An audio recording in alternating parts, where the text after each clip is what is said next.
I remember the night vividly, like it was just yesterday. It started as a typical evening at the cocktail lounge where I worked. After a long shift, I was eager to get home, so I left my job around 11 p.m. Typical on those colder nights, the city was absent of much life as I got into my car and headed down my familiar route home, and everything seemed normal until I noticed the headlights of a car behind me. At first, I didn't think much of it. I figured it was just another driver on their way home. But then the car made a sudden U-turn in the middle of the intersection and began to follow me. My heart started racing as I glanced in my rearview.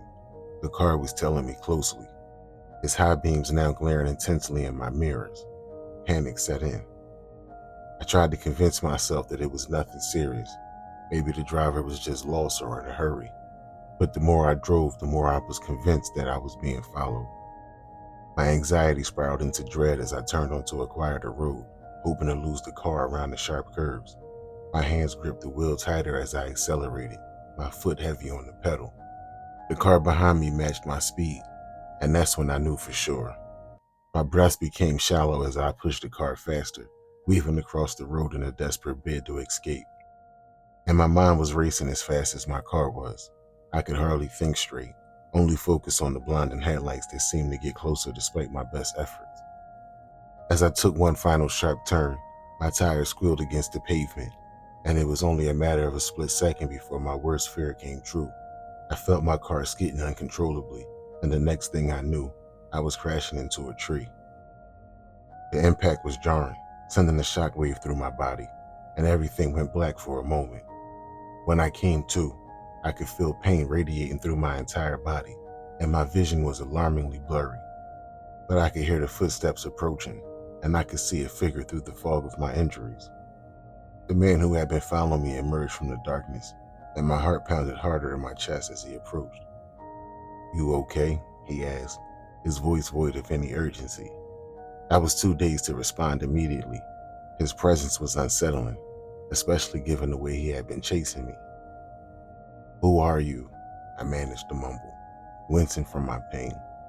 The man seemed to be studying me, his eyes piercing me with an intensity that was both frightening and bewildering. "I thought this was my wife's car," he said. "Guess not." His voice carried a mixture of relief and frustration.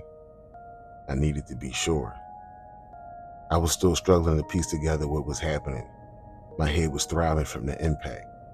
I tried to gather my thoughts, but the pain and confusion made it nearly impossible. "Please just get help," I pleaded. But he seemed more fixated on his own concerns. He continued to examine my car, and after a moment of tense silence, he seemed satisfied. "Take care," he said, low, almost to himself. He gave me one last look before turning away and walking back to his own vehicle. I watched helplessly as he drove off, leaving me bleeding and alone on the side of the dark road. 20 minutes passed before I was discovered by another driver who called for help. I was rushed to the hospital, where doctors treated my injuries and kept me under observation. I went home shortly after sunrise. Later that day, while I was at home recovering, I saw a news report that made me skip a few breaths. The developing story was about a man who had kidnapped his ex-wife.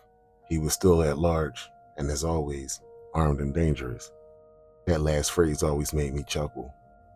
But then, the station put up a photo of the ex-husband on the screen, and it was the same man who had been following me the previous night. It was reported he was angry over his divorce settlement. A recent court ruling had awarded his ex-wife a substantial portion of his assets. I got chills as I realized how close I had come to being entangled in a far more dangerous situation than I had initially thought. The encounter was more than just a frightening episode. It was a stark reminder of how quickly misunderstandings can spiral out of control.